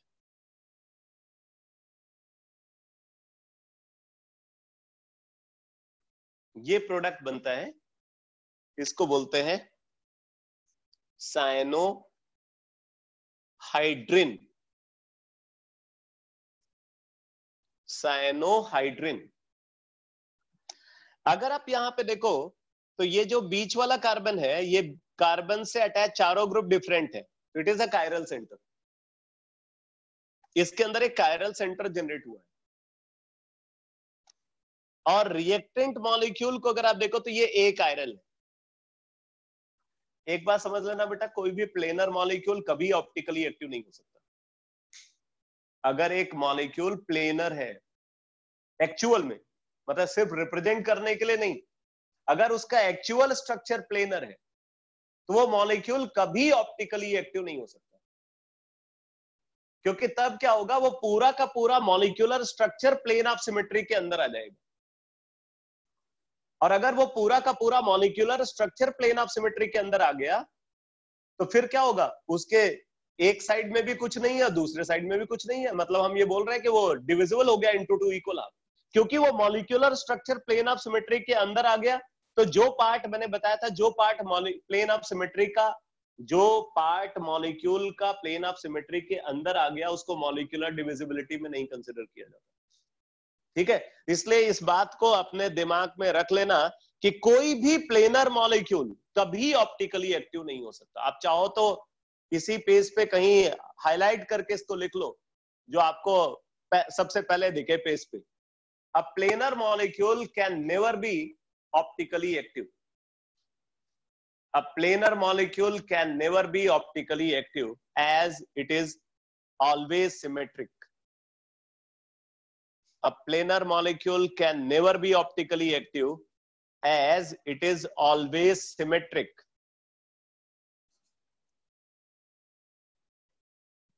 ठीक है, तो प्लेनर मॉलिक्यूल हमेशा सिमेट्रिक है, इसलिए वो कभी ऑप्टिकली एक्टिव नहीं हो सकता। तो आप देख सकते हो ये एक प्लेनर मॉलिक्यूल है। ये प्लेनर मॉलिक्यूल इसलिए है बेटा क्योंकि ये जो बीच वाला कार्बन आप यहां पे देख रहे हो, ये sp2 हाइब्रिडाइज्ड है। इस कार्बन का हाइब्रिडाइजेशन sp2 है, मतलब यहाँ पे ट्राइगोनल प्लेनर ज्योमेट्री। तो ये एक कायरल मॉलिक्यूल है, ठीक, सिमेट्रिक मॉलिक्यूल है, मतलब एक कायरल मॉलिक्यूल है। एक कायरल मॉलिक्यूल के अंदर हम कायरल सेंटर जनरेट कर रहे हैं। अब जरा वो कंडीशन देखो, एक कायरल मॉलिक्यूल के अंदर कायरल सेंटर जनरेट किया जा रहा है। और अभी मैंने रेशमाइजेशन की कंडीशन क्या बताया कि अगर रिएक्टेंट मॉलिक्यूल अपने आप में प्लेनर है, यहां पे देखो रिएक्टेंट मॉलिक्यूल प्लेनर है, प्रोडक्ट के अंदर कायरल सेंटर जनरेट हो रहा है, 100% रेसमिक मिक्सचर का फॉर्मेशन होगा। तो यहाँ पे ये जो प्रोडक्ट बनेगा वो प्रोडक्ट क्या होगा, D+L मिक्सचर होगा। ठीक है, 2 एनांसियोमर का मिक्सचर होगा वो। तो अब जरा देखो पूरा प्रोसेस कैसे ये रिएक्शन हुई है। देखो सबसे पहले हाइड्रोजन साइनाइड को हमने कंसीडर किया। हाइड्रोजन साइनाइड जो कि एक वीक एसिड होता है, इसके साथ हम बेस कैटलिस्ट यूज कर रहे हैं। ये बेस कैटलिस्ट बेसिकली इसको डिसोसिएट कराने में हेल्प करता है, इसको इजिली इसको इफेक्टिवली डिसोसिएट कराने के लिए ये कैटलिस्ट यूज किया जा रहा है। तो ये कैटलिस्ट क्या करेगा, यहां से H पॉजिटिव रिमूव कर लेगा। हाइड्रोजन साइनाइड का H पॉजिटिव को जो हाइड्रोक्सिल आयन है वो रिमूव कर लेता है, तो प्रोड्यूस हो जाएगा बेटा साइनाइड आयन। प्रोड्यूस हो जाएगा cyanide ion plus H2O। Cyanide ion बन जाता है और H2O। और अब अगर आप याद करो तो मैंने बताया हुआ है कि हर एनायन न्यूक्लियोफिलिक होता है, सारे एनायन न्यूक्लियोफिलिक हैं। इसका मतलब ये न्यूक्लियोफाइल की तरह बिहेव करेगा, ये एक न्यूक्लियोफाइल है। अब जरा देखो, ये न्यूक्लियोफाइल सबस्ट्रेट पे अटैक करेगा। सबस्ट्रेट है, सबस्ट्रेट मतलब वो रिएक्टेंट जिसपे रिएजेंट का मतलब इलेक्ट्रोफाइल या न्यूक्लियोफाइल जिसपे अटैक करते हैं उसको सबस्ट्रेट बोलते हैं। तो यहाँ पे एल्डिहाइड है और एल्डिहाइड पे साइनाइड आयन अटैक करना चाहता है। अब जरा एल्डिहाइड के अंदर का स्ट्रक्चरल फीचर को समझना। यहाँ पे कार्बन ऑक्सीजन के साथ बॉन्डेड है, oxygen is more electronegative than carbon, तो ये शेयर्ड इलेक्ट्रॉन पेयर को खींचेगा, इसकी वजह से ऑक्सीजन पे आएगा डेल्टा नेगेटिव चार्ज और कार्बन पे आएगा डेल्टा पॉजिटिव चार्ज। ठीक है भाई, ऑक्सीजन पे आएगा डेल्टा नेगेटिव चार्ज और कार्बन पे आएगा डेल्टा पॉजिटिव चार्ज। इसका स्ट्रक्चर है ट्रायगोनल प्लेनर। अब आप मुझे ये बताओ कि साइनाइड आयन कहां पे अटैक करना चाहेगा भाई, कार्बन पे या ऑक्सीजन पे? साइनाइड आयन कहां पे अटैक करना चाहेगा, कार्बन पे या ऑक्सीजन पे? कार्बन पे अटैक करना चाहेगा, क्योंकि कार्बन पे डेल्टा पॉजिटिव चार्ज है, तो और ये खुद एनायन है, तो anion obviously positive charge centre पे ही अटैक करना चाहेगा। अच्छा अब देखो, ये अटैक करना चाहता है कार्बन पे, अगर ये सामने से आता है, सामने से अटैक करने के लिए आता है, तो ऑक्सीजन उसके सामने बैठा है, ऑक्सीजन पे भी नेगेटिव चार्ज है और कार्बन पे भी नेगेटिव चार्ज है, तो दोनों के बीच में रिपल्सन होगा, तो उस रिपल्सन की वजह से ये इफेक्टिवली अप्रोच नहीं कर पाएगा। ठीक है, तो ये अटैक को इफेक्टिवली परफॉर्म करने के लिए क्या करेगा, ये अटैक को इफेक्टिवली परफॉर्म करने के लिए एक प्रोजेक्टाइल की तरह यहां से ऊपर जाएगा, यहां से उड़ेगा, जिससे कि वो इस रिपल्सन को मिनिमाइज कर सके। जो ऑक्सीजन की वजह से रिपल्सन है, उस रिपल्सन को मिनिमाइज करने के लिए ये पहले ऊपर जाएगा और फिर वहां से इसके ऊपर, कार्बन के ऊपर अटैक करेगा। अटैक करेगा वो जो ट्रायगोनल प्लेनर ज्योमेट्री है, ये ज्योमेट्री ऐसी है बेटा, ट्रायगोनल प्लेनर ज्योमेट्री, किस तरीके से, तो ये क्या करेगा, ट्रायगोनल प्लेनर ज्योमेट्री में ऊपर से आके अटैक करेगा या नीचे से आके अटैक करेगा। ठीक है, ये जो ट्रायगोनल प्लेनर ज्योमेट्री है ना, इसके यहाँ पे प्लेन के बीच से आकर के अटैक नहीं करेगा, ये या तो अटैक करेगा फ्रॉम टॉप साइड या ये अटैक करेगा फ्रॉम बॉटम साइड। ठीक है, तो टॉप साइड से अटैक होगा या बॉटम साइड से अटैक होगा।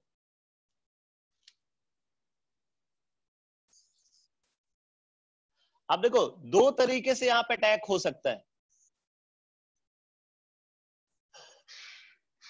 मान लो हम इसको फर्स्ट मोड ऑफ अटैक बोल रहे हैं और इसको सेकंड मोड ऑफ अटैक बोल रहे हैं।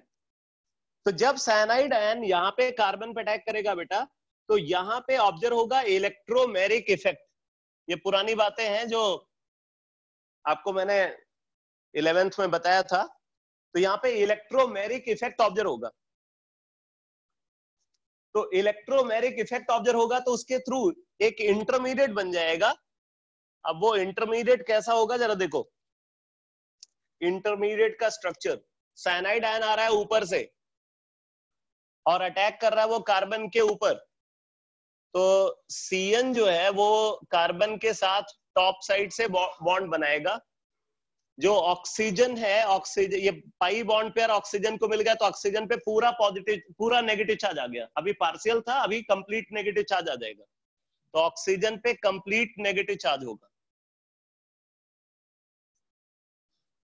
और इधर आप देखो, यहां पे हाइड्रोजन होगा और अंदर की तरफ R होगा, एल्काइल ग्रुप। एक इंटरमीडिएट बनेगा, कैसा, टेट्राहेड्रल इंटरमीडिएट बनेगा। ये तो तब होगा जब अटैक टॉप से हो रहा है, ये फर्स्ट मोड ऑफ अटैक जब होगा तो ये वाला इंटरमीडिएट बनेगा। इसी तरीके से जब ये सेकंड मोड ऑफ अटैक करेगा, मतलब बॉटम साइड से अटैक करेगा, तो एक और इंटरमीडिएट बनेगा। वो इंटरमीडिएट ऐसा होगा,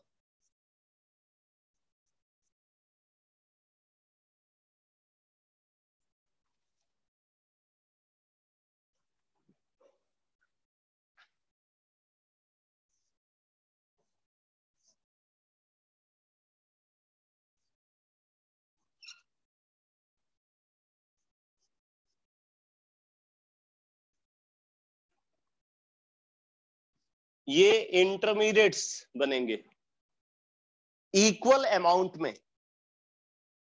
ये इंटरमीडिएट्स बेटा इक्वल अमाउंट में अटैक बनेंगे, क्योंकि साइनाइड आयन जितना effectively first mode of attack करेगा उतना ही इफेक्टिवली ये सेकंड मोड ऑफ अटैक करेगा। जितना एफिशिएंटली ये फर्स्ट मोड ऑफ अटैक करेगा कार्बन के ऊपर, उतना ही एफिशिएंटली ये सेकंड मोड ऑफ अटैक करेगा। इसलिए ये दोनों इंटरमीडिएट इक्वल अमाउंट में फॉर्म होंगे।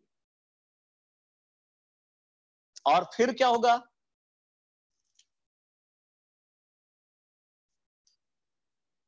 अब इसके बाद आप देखो, हमने यहाँ पे हाइड्रोक्सिल आयन को एज ए कैटलिस्ट यूज किया है, OH नेगेटिव का एज ए कैटलिस्ट यूज किया है, ठीक है। तो OH नेगेटिव हमें रीजनरेट करना है, तो OH नेगेटिव का रीजनरेशन कराना है। कैसे होगा, वाटर जो प्रोड्यूस हुआ है, ठीक है, वाटर यहाँ पे प्रोड्यूस हुआ है, तो ये जो O नेगेटिव है बेटा, वो O नेगेटिव यहां से वाटर से H पॉजिटिव ले लेगा, O नेगेटिव वाटर से H पॉजिटिव ले लेगा, तो हाइड्रोक्सिल आयन रीजनरेट हो जाता है।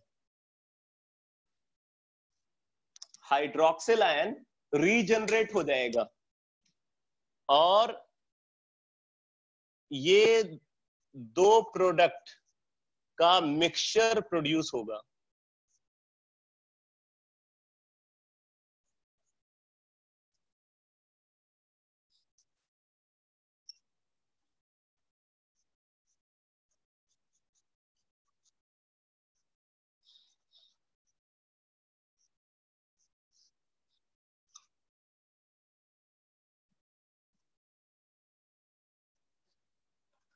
ये दोनों प्रोडक्ट इक्वल अमाउंट में बनते हैं, तो इनको हम रेसमिक मिक्सचर बोलेंगे। ये दोनों प्रोडक्ट इक्वल अमाउंट में फॉर्म होंगे, इसलिए इनको रेसमिक मिक्सचर बोला जाएगा। अच्छे से पूरा स्ट्रक्चर बना लेना, प्रेजेंटेशन ठीक रहेगा तो बात आपको इफेक्टिवली समझ में आएगी। बाद में रिवीजन भी करोगे तो रिवीजन के टाइम में भी आपको सब कुछ अच्छे से समझ में आएगा।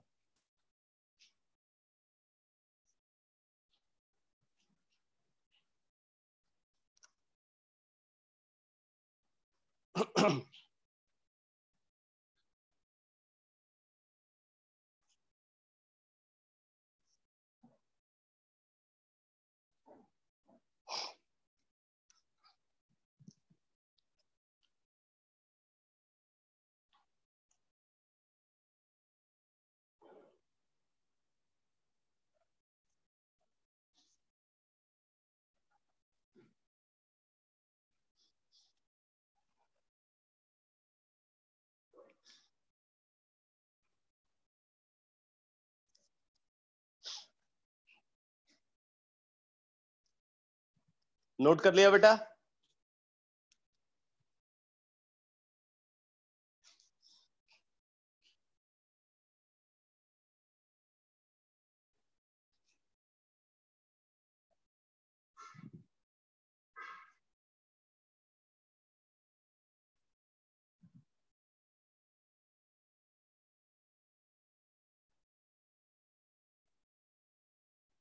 स्टेटमेंट के अकॉर्डिंग इंटरमीडिएट प्लेनर नहीं बनना चाहिए। अरे स्टेटमेंट में मैंने दो बातें लिखवाई हुई हैं, या तो रिएक्टेंट प्लेनर हो या इंटरमीडिएट प्लेनर हो। समटाइम्स दोनों हो सकते हैं,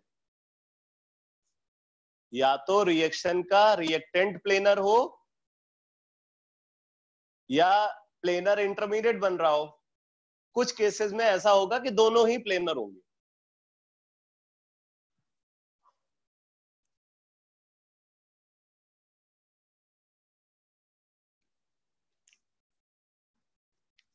एक और एग्जांपल बता रहा हूं, जरा इसको देखो।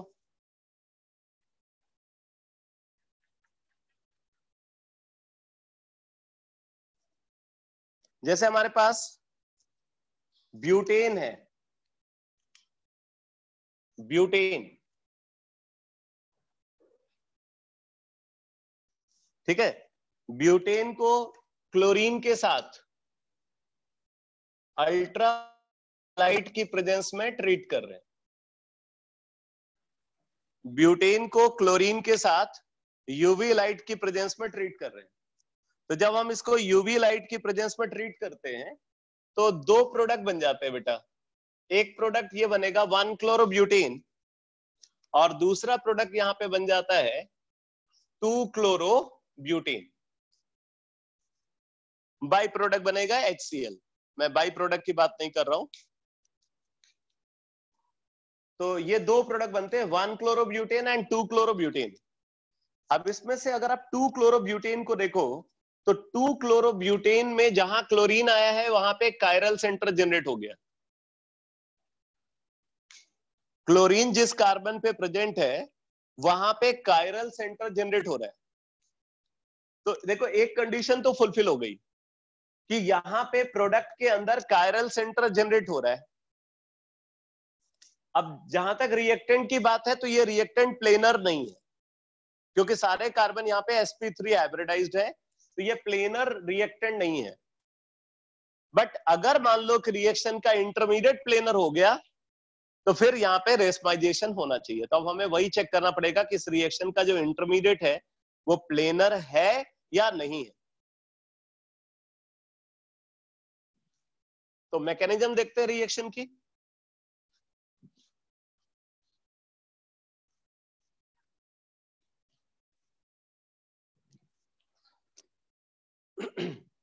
देखो सबसे पहले क्या होगा, क्लोरीन यूवी लाइट की प्रेजेंस में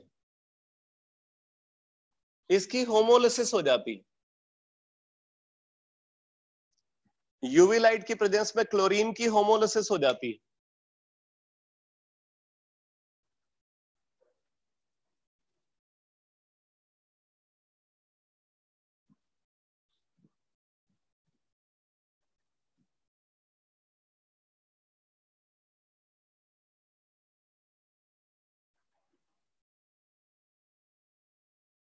चलो कोई बात नहीं, मैं नेक्स्ट क्लास में डिस्कस करता हूं, ठीक है। इस एग्जांपल को नेक्स्ट क्लास में देखेंगे। सर हाँ बोलो। वो जो आपने रेजोल्यूशन के 3 मेथड नहीं बताए थे उसमें एक बारी बायोकेमिकल वाला रिपीट कर दो, मेरा डिस्कनेक्ट हो गया था। प्रोसेस बता दो। बायोकेमिकल मैं एक्सप्लेन कर दूं या पूरा स्टेटमेंट जो है एक्सप्लेन कर दो रिपीट? सर। एक्सप्लेन कर देता हूं। उसमें मैंने आपको ये बताया कि जो बायोकेमिकल सेपरेशन मेथड है, बायोकेमिकल सेपरेशन मेथड में हमारे पास एक रेसमिक मिक्सचर है। उस रेसमिक मिक्सचर को हम ऑप्टिकली एक्टिव प्योर कंपाउंड के साथ रिएक्ट कराते हैं, ठीक है। उसको हम ऑप्टिकली एक्टिव प्योर कंपाउंड के साथ रिएक्ट कराते हैं तो रिएक्शन के थ्रू डायास्टीरियोमेरिक प्रोडक्ट बन जाता है। ऐसे प्रोडक्ट बनते हैं जो डायास्टीरियोमर है। तो डायास्टीरियोमेरिक प्रोडक्ट का फॉर्मेशन होता है और वो डायास्टीरियोमेरिक प्रोडक्ट को हम बहुत इजीली फिजिकल सेपरेशन मेथड के थ्रू अलग कर सकते हैं। बट क्योंकि जो प्रोडक्ट बना है वो प्रोडक्ट रिएक्टेंट से डिफरेंट है तो इसलिए हमें क्या करना पड़ेगा, उस प्रोडक्ट को वापस हमें रिएक्टेंट में कन्वर्ट करना पड़ेगा। जैसे कार्बोक्सिलिक एसिड था बट अभी वो एस्टर है, तो हमें क्या करना पड़ेगा, एस्टर को डीएस्टरिफिकेशन के थ्रू वापस कार्बोक्सिलिक एसिड बनाना पड़ेगा। तो उसके लिए हम क्या करते हैं, उसके लिए डीएस्टरिफिकेशन मतलब हाइड्रोलिसिस करा देते हैं एस्टर की। तो हाइड्रोलिसिस के थ्रू वो वापस कार्बोक्सिलिक एसिड में कन्वर्ट हो जाता है, तो उसी को बोलते हैं केमिकल ट्रीटमेंट। तो जो डायस्टीरियोमेरिक प्रोडक्ट बना उसका केमिकल ट्रीटमेंट करा करके उसको प्योर एनांसियोमर में कन्वर्ट कर देते हैं। यही है biochemical separation method. Okay sir, हो गया क्लियर? ठीक है सर।